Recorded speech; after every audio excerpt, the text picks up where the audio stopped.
سلام به شما. خب، امروز می‌خوایم یه بررسی عمیق داشته باشیم.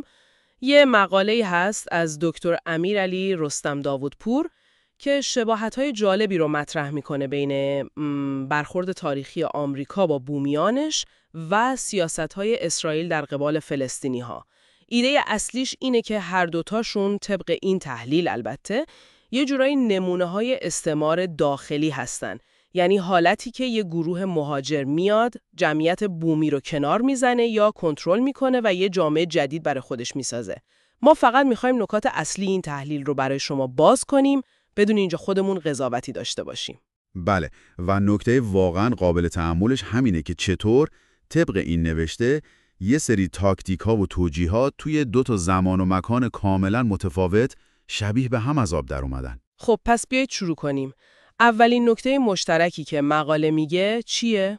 بحث تصرف زمین و برخورد با جمعیت بومی. دقیقاً.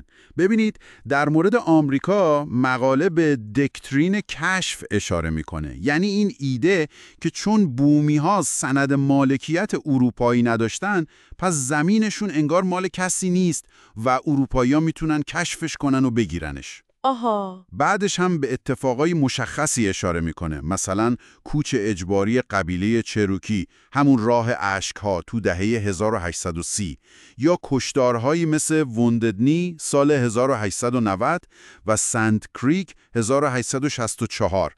اینها رو به عنوان نمونه‌های حذف و جابجایی بومی‌ها میاره. پس اساساً طبق این منبع میگه حقوق بومی ها رو نادیده گرفتن و زمین هاشون رو گرفتن. خب حالا همین الگو رو چطور تو فلسطین میبینه؟ این تحلیل به اون شعار معروف اشاره میکنه: سرزمین بدون مردم برای مردم بدون سرزمین. نویسنده معتقد این شعار برای این بوده که حضور تاریخی فلسطینی ها رو کم اهمیت جلوه بدن یا کلاً نادیده بگیرن. که انگار اونجا خالی بوده. بله. بعدش به نکبه سال 1948 اشاره میکنه که خب باعث آوارگی صدها هزار فلسطینی شد. و البته گسترش شهرک‌های اسرائیلی توی کرانه باختری و خراب کردن خونه‌های فلسطینیا، اینها را هم جزو همین الگو میدونه. پس به نظر میاد نکته کلیدی تو این بخش استراتژی جایگزینی جمعیت و به دست گرفتن کنترل سرزمینه. ولی خب این کارهای بزرگ رو چطور توجیه میکردن؟ اینجا دیگه پای ایدئولوژی میاد وسط، درسته؟ دقیقاً. مقاله اینجا دو تا ایدئولوژی اصلی رو پررنگ میکنه.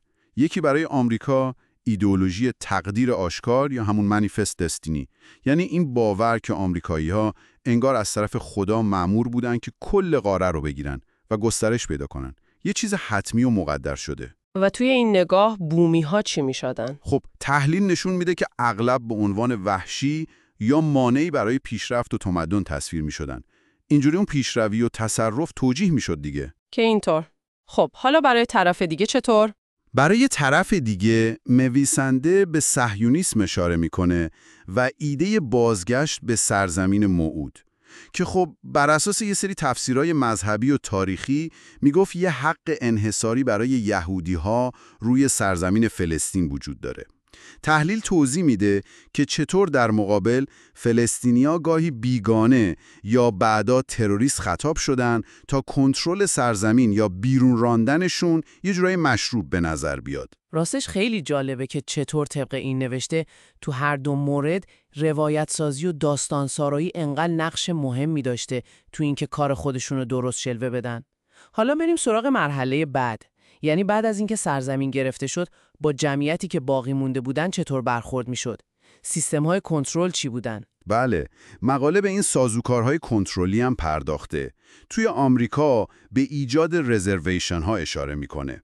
یعنی مناطقی که بومیا رو مجبور میکردن اونجا زندگی کنن و محدودشون میکردن. و همینطور سیاست‌های فرهنگی مثل فرستادن بچه‌های بومی به مدارس شبانه روزی. آها، که فرهنگشون رو تغییر بدن. دقیقاً.